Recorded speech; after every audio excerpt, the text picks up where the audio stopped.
You're supposed to drag a fucking picture to fill in the picture. Are you failing a human test? Apparently.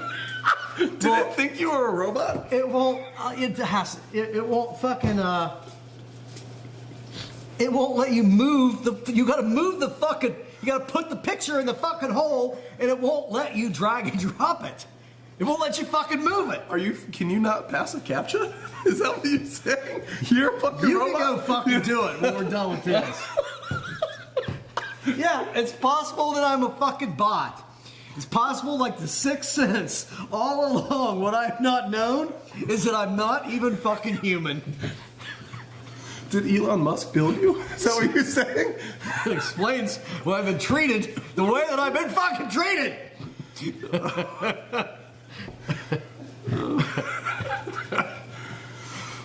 Okay, is it time to Let's roll! Take it live! God damn it! Oh, I think we're live. Okay. Mike, you want to give us the intro? Sure. Welcome to another week of Barstool Perspective, where we give you a rundown of the week's news in booze. I'm Mike Morgan, and despite what the federal government will tell you, I am human.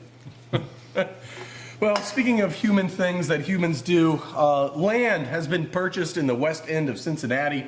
Now that means nothing to basically everybody, even those who live here in Cincinnati, except for one crucial thing.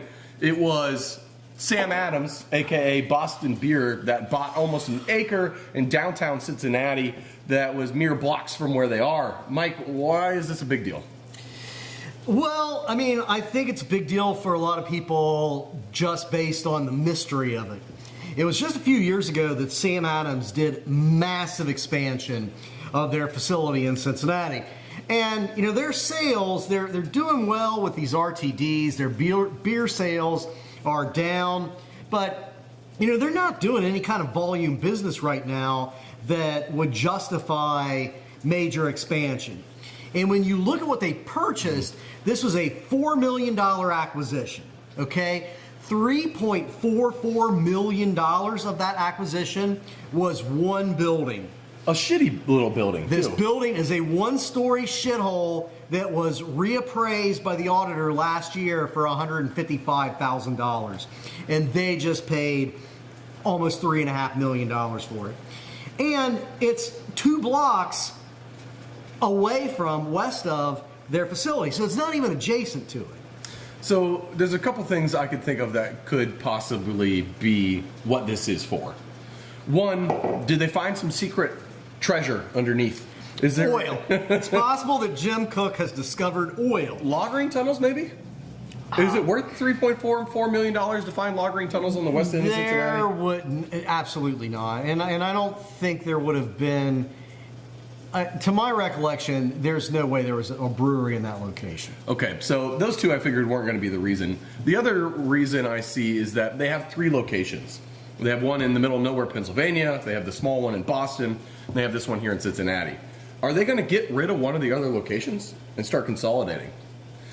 Does it make sense to treat Cincinnati as a shipping hub because we're further west than all their other locations? Yeah. We're actually closer to the south too, so that might make sense for me. The only other thing that I could see making sense is that Sam Adams has a THC hemp business up in Canada called Teapot. Yep. And it's hard teas, but it's not hard with alcohol, it's hard with hemp. The only other thing I could think of is they're looking to move that into the U.S. And we have speculated on this before. That's why I actually bought a little bit of Sam Adams stock a while back. What would really make sense about that is that physical separation. So it is close, but that physical separation means you could put it on a completely different license under a different corporate name. So you can benefit from the proximity, but not have to be the same business. Right. That's my call. That's my gut too, especially with Tilray now getting into the THC and the hemp stuff. And once those big dominoes start falling, you know, it's the smaller, more nimble guys, and Boston Beer being the 3rd or 2nd biggest craft brewery in the country isn't exactly small, but they're still more nimble than AB or Molson Coors or any of the like. So it kind of seems like they're gearing up for a late 2025 or 2026 headstrong launch into hemp. So we'll see. Speaking of things to do with celebrities and rich people, Guy Fieri and Sammy Hagar have launched a tequila brand. I know that you're all about that, right? Santos Tequila? I love it. I love it when celebrities slap their names on liquor and jack up the price. There is a little bit of, could you call it credibility here with Sammy Hagar? Because he's kind of started the trend with Cabo Wabo. He did. I mean, we make fun of this whole celebrity liquor thing justifiably because it's douchey and stupid. But Sammy Hagar really did start it with the Cabo Wabo, and he did it because he saw a market in like a really good tequila. Yes, cool, because he had a nightclub called Cabo Wabo, and then brought in a house brand, and they actually got like a good tequila, tequila. Yeah. Yeah, it was a quality tequila, and that whole like celebrity thing hadn't become a thing yet. So he really was a pioneer in that business model. So you might be wondering, why did Sammy Hagar and Guy Fieri launch a new tequila brand? Well, that's because in 2007, Sammy Hagar sold 80% of the Cabo Wabo tequila brand for only $80 million. Which is an insane amount of money, but it's nothing compared to George Clooney's $1 billion he got for his sale of Casamigos. Yeah, it's still a lot of money where I come from, but yeah, he probably could have got more for it later. Yeah, if he waited another even 5 years, a decade even. But so what the hell's news about those two douchebags? So, they're importing their tequila from Mexico, and they're shipping up a truckload getting ready for the holiday season of their new Santos Tequila. 24,000 bottles of tequila are loaded up into this truck. Yep. It gets across the border, and within a couple miles, hijacked. The whole truck is hijacked. Now, as of this morning, when we did our news rundown internally, they haven't found it. I don't know if they're going to ever find it. But what are you going to do with a truckload of illegal but already branded stolen tequila? What can you even do with that? Is get exceptionally drunk. Yeah, I don't really know how you move it. I mean, it's not like you could take it to the streets. The guy that you typically buy crack and heroin from now has like a kiosk display of this tequila. Yeah. I mean, you would have to move it to like retailers, I guess. But you would have to move it to, willing to break the law to like save a few dollars on a tequila retailers. Who the hell's going to do that? You're not even going to save that much money. It's crazy. It's an absolutely bonkers thing to hijack. Out of all the things you could steal, just, cut rate budget celebrity tequila seems like an insane one. I don't know. It also seems like there should be like a Sammy Hagar song in it.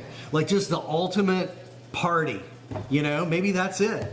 Like somebody in the desert is just going to have a blowout with 24,000 bottles of expensive tequila. Well, speaking of blowing things out, our stock advice is terrible, Mike. And Gnarly Gnome's holding us accountable, which, again, we're not financial advisors. But Gnarly Gnome's calling us out with our terrible advice, where Boston Beer, who we said to basically avoid this year, is up 10% year to year, or year over year, and Tilray is down a quarter. So 25%. We didn't say to avoid Boston Beer. I bought both of those. Oh, so we're like doing okay then. 10% on $200 or whatever the Boston Beer price is a lot better than 25% on $1.50. Yeah, and I mean we have said with Tilray that's the long game. I mean Tilray has a bunch of really mediocre beer brands, and they're doing some consolidation, but Tilray is absolutely setting themselves up for weed drink distribution. Their game is not about what they're doing right now. It's about acquiring the assets for a future move. Yeah, so we're in it with the long haul. Tilray, it'll go up 20 cents, down 20 cents, whatever. But you got to remember that Tilray just a few years ago was at like $30 a share. So it's fluctuating now from like $1.25 to $1.70 back and forth. So what? Yeah, I still feel good about that investment too, personally. Julia has a question for you, though. What is your go-to news source for beer, booze, and alcohol news? Bruce Guy's Happy Hour podcast. She's already here. We get those updates from what's his name of the Brown Distillery, And we Sazerac. Yeah. Sazerac Distillery, the old CEO, right. Mark Brown, who's now his name's retired, Brown. he puts out an industry circular every single morning at like 4 in the morning. It goes out. You can sign up.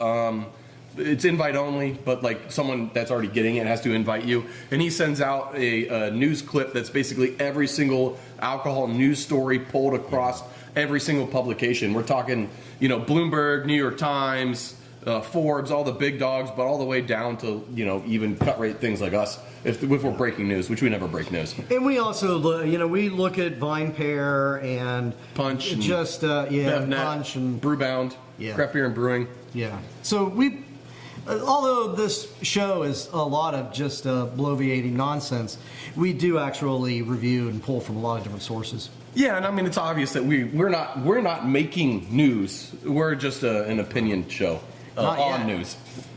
I guess we're not breaking news. There are crimes that I might commit.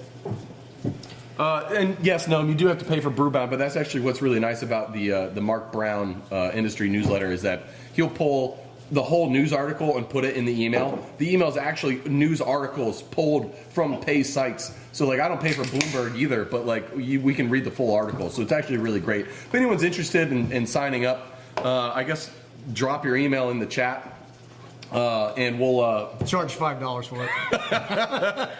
and we'll forward it over. I'll forward it over to you, and you can sign up. There's a little sign up on the bottom. All right, moving on. But I will pay if you could tell me how to pass the prove I'm a human test online. I'll pay you for that. Mike, speaking of things that humans do, scamming people is high on the list. Yeah. Bourbon scams are at all-time highs, and to me that says bourbon has peaked and we're on the back end. Why so? Because people are trying to unload expensive bourbon as more expensive bourbon, or? Yeah, I think that's what's happening. I think there's a lot. I think the scammers are realizing, people who buy to flip are realizing that we are at peak or on the tail end of peak bourbon demand. And if you're holding on to these expensive bottles, the demand is never going to come back around, at least for a long time. So get out while you can, or if you have an empty bottle of Pappy, fill it up with some Buffalo Trace and then try to pawn it off at a high dollar. All those things are going to me, perpetuate or speed up the downfall of bourbon as an industry. Probably. We've done these stories about wine scams and wine scams, bourbon scams, art scams. If I'm ever a prosecutor, the absolute lowest priority I am going to give to anything is ripping off rich people overpaying for nonsense that shouldn't cost that much. Yeah.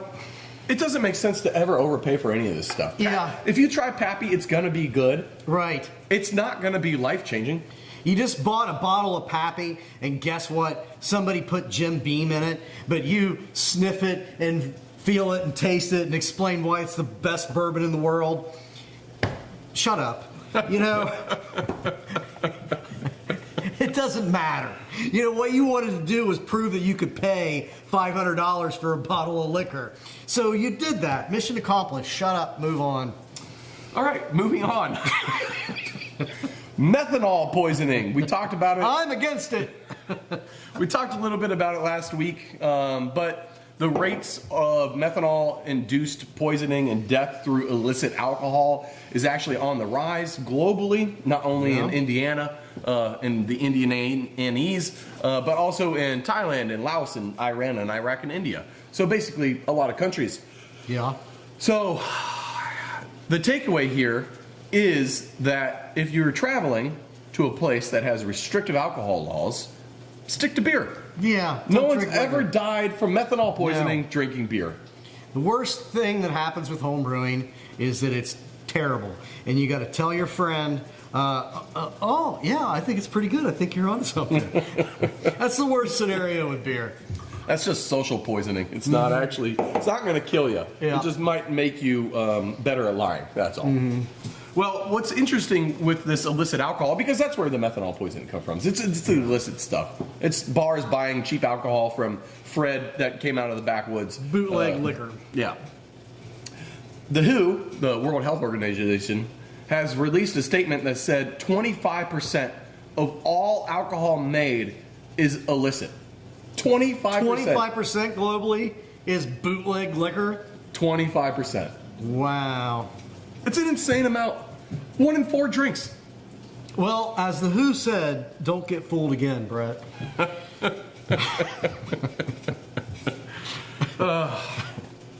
I'm Scammers usually not gonna much scam. on puns, but No, that was pretty good. That was pretty good. Mike, how do you feel about shitification? I'm against it.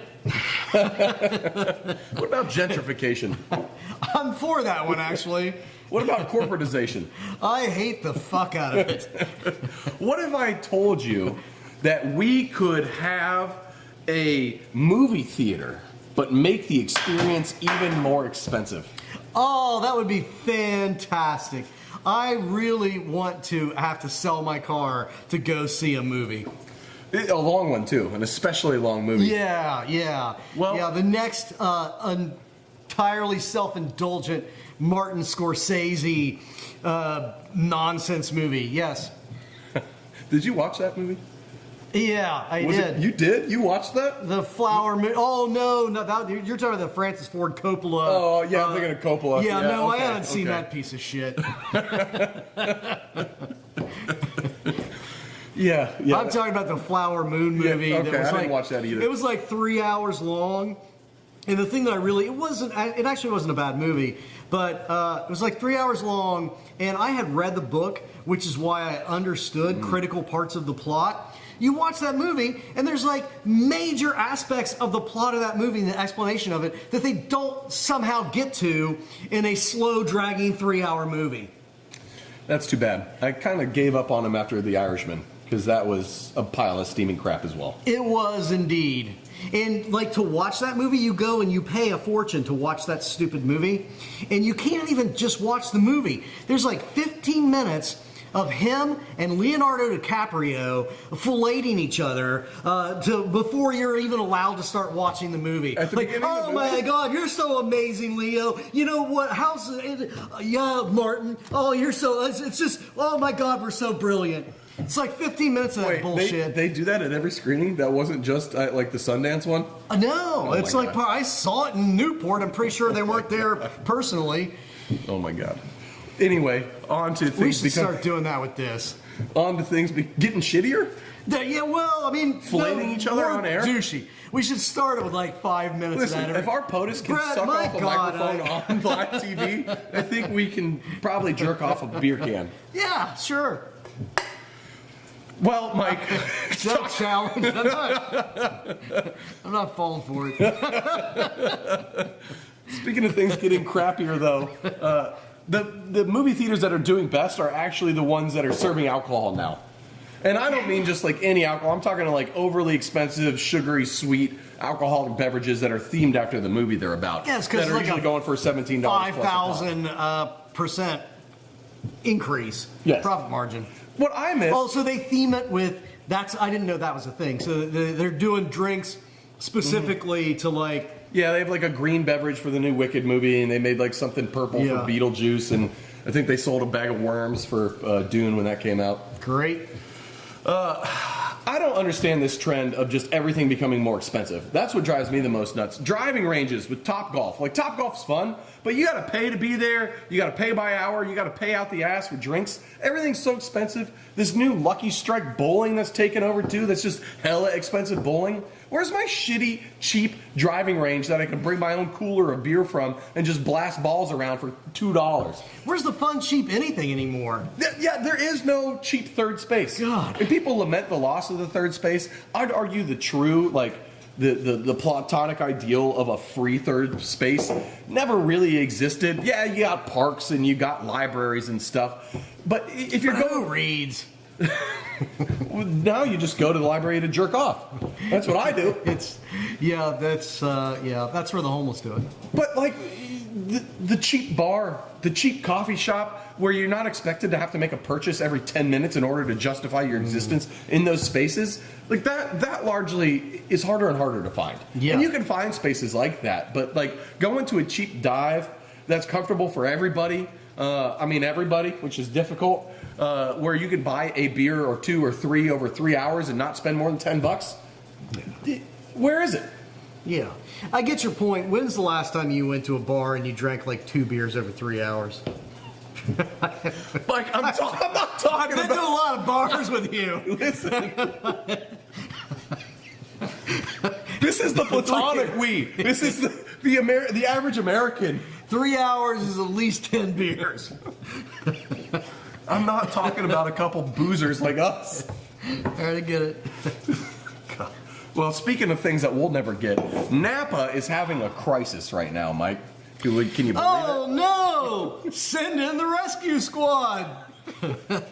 What's happening to some whiny rich people? Well, these whiny rich people, these very rich old people who have bought, basically with their retirement, a small boutique winery and vineyard in Napa, or maybe even a medium-sized one, are finding out when they're ready to stop working altogether, now in their 70s or whatever, no one can afford to buy their boutique wineries at the prices they want to sell them at. Shocking! So these old people are struggling to make sales, and they don't know how they're going to retire again. Boomers who destroyed America, destroyed the economy, made a bunch of money, gave themselves huge tax cuts repeatedly, and then pulled the ladder up on the rest of us, now can't find people with the boomer level of money. Yeah, yes. Wow, how the hell did that happen? You pricks. Yeah, so that encapsulates all of it. That's all of it. Let me speak to you, the worst generation. Sometimes you rot your own shit. I don't know, that's really a phrase. I've never heard that in my entire life. What does that even mean? You rot? You reap what you sow. Oh, okay. I was thinking rot iron. I was like, why are you rotting shit? Did Mike just... Can you iron plate your own poo? Is that what is happening here? Sometimes I just make up languages. It's good. I mean, you made Indianese, and that was pretty clever. Speaking of things that are really clever, in Baltimore, they're looking to curb gun violence by making it harder to get alcohol in poor neighborhoods. Brett, I always say, guns don't kill people. Colt 45 does. Hey, that was pretty good. That was a good one. That was good. How the hell does this make sense? I mean, don't you think... what's the rationale here? All right, so what they're saying is that 25% of the people who die from gun violence in Baltimore have alcohol in their system. And while they can't catch people most of the time and tell their alcohol content when they're doing the murdering, they suspect about 50% of the people that did the murdering have alcohol in their system. Now, what they fail to take into account is that 100% of the victims have lead bullets in their system. Yeah. But it's the alcohol that's the problem. You know what they also have in common? Poverty and absence of opportunity. I'm pretty sure that getting drunk isn't the primary thing that's causing you to shoot somebody else. It's a lot of other broader social factors. Yes. So that's prohibition mentality nonsense. I mean, they said that same bullshit in the 1850s and 60s. And how did that wind up working out for us? We got prohibition and, crime ceased. Yeah, it just doesn't.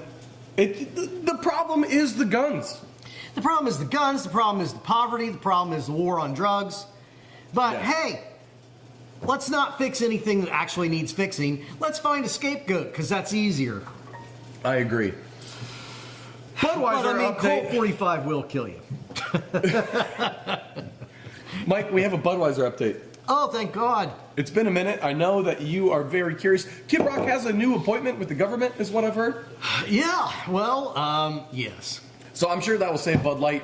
But here is the really actually interesting thing. For a change, it's not just Bud Light's not doing well and it's going to die, which is still the case. What Anheuser-Busch has come out and said is that their marketing strategy around their core beers is going to shift.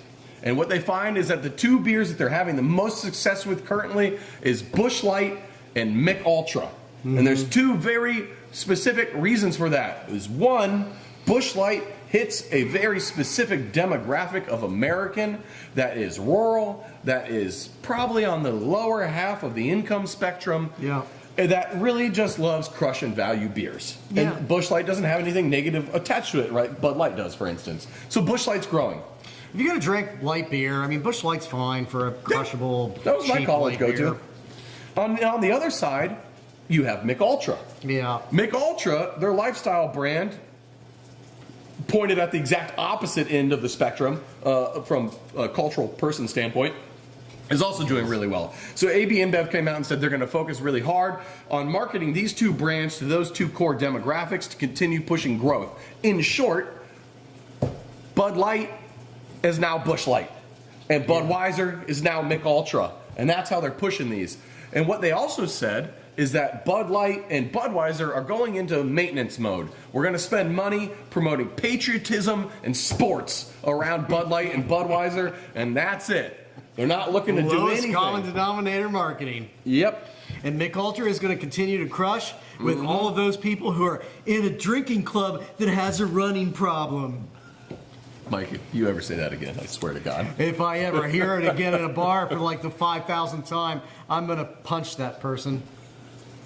Have you ever heard of the Hash House Harriers? I know. It's a running club that has a drinking problem out of the UK. But they don't pretend to be a running club with a drinking problem. They just pretend to be a drinking club that likes to run. And it's pretty legitimate, actually. Like, they're all about the booze, and they're like, well, we like to drink so much, we may as well stay a little bit healthy. And I can respect that. It's not, we're not foisting our ourselves, you know. I don't know what I was going to say. I wanted to say the word petard because it's just a fun word to say, Yes. but I couldn't fit it in. Hoisting yourself on your own petard. I don't even know what that really means, honestly. I have never seen a petard, to my knowledge, but I used to do something similar when I was young. I'd get all drunk and do stupid shit and run from the cops. It's sort of like that, I think. 89% of restaurant owners expect wages and food prices to go up in 2025. Thank God, because they haven't been high enough. 89% is a staggering sum. Yeah. I already am I mean, it's difficult to just go out to a dive bar, you know, eat bar food, have a couple of beers, and walk away for under $100. So I don't know who the hell is going to be able to even afford to go out to restaurants and bars if we're seeing that kind of increase in prices. It's to quote Guy Fieri, donkey balls, man. It's just crazy. It's not sustainable. We're going to lose so many restaurants. I don't know how a district like OTR stays viable without the tourism, internal and external, that drives it, and that's based on restaurants and bars, like, and retail shops. So yeah, I mean, if I'm walking into a bar and I can't get a beer for under $8, I walk right back out. I don't have that kind of money. No. And speaking of not having money, there's a trade war that's happening, and I'm not talking about anything the U.S. is getting ready to do or is in currently. I'm talking about the EU versus China. Now, I don't know how much you know about China. brandy and exports, but China is the second biggest brandy market outside of France. Cognac, brandy, all the same thing. You mean they make it or they buy it? Both. So here's what happened.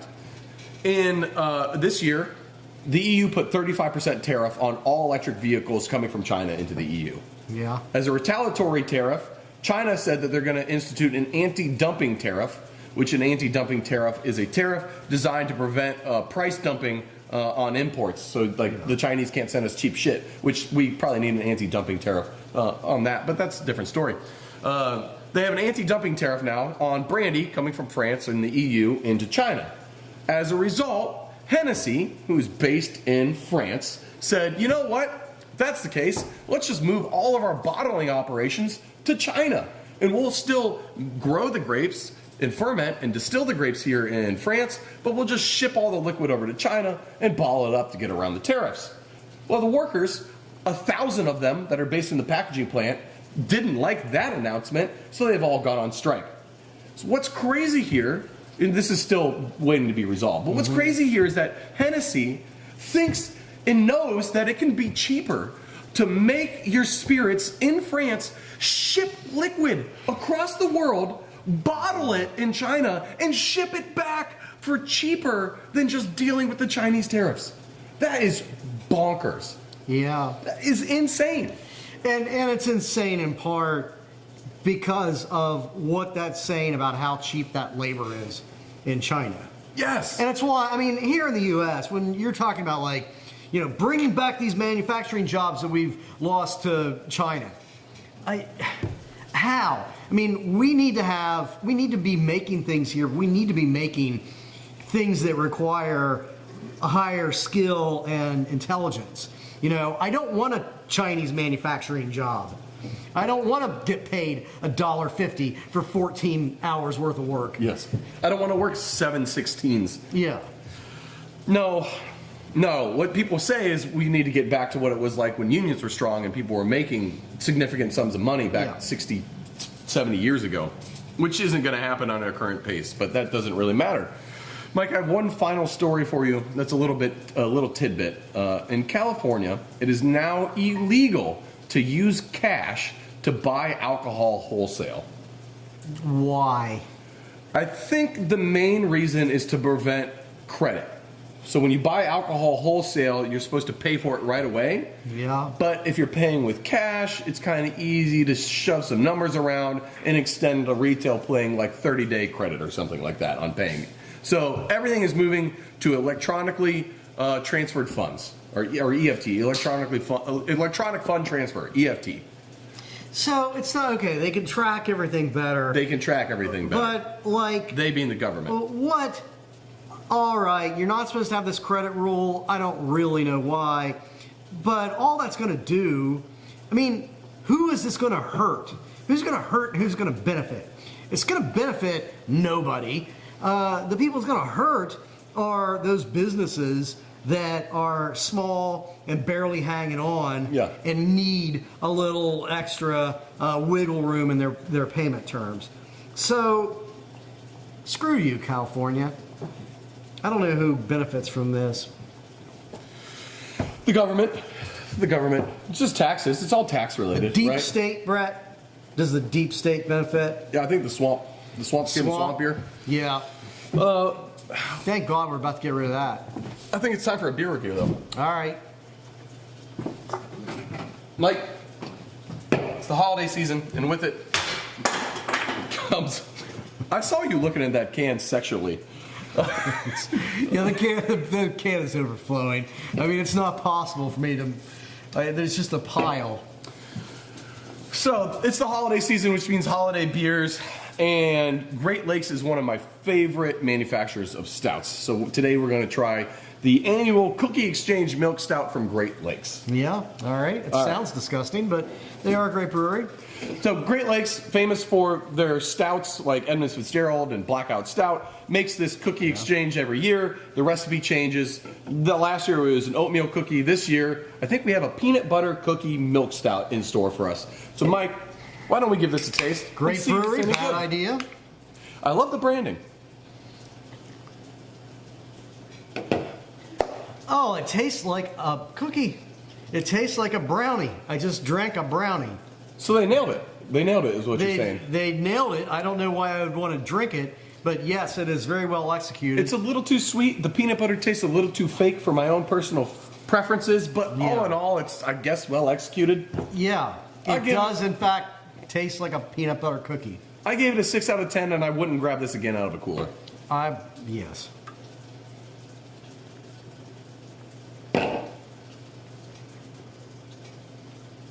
Toodles.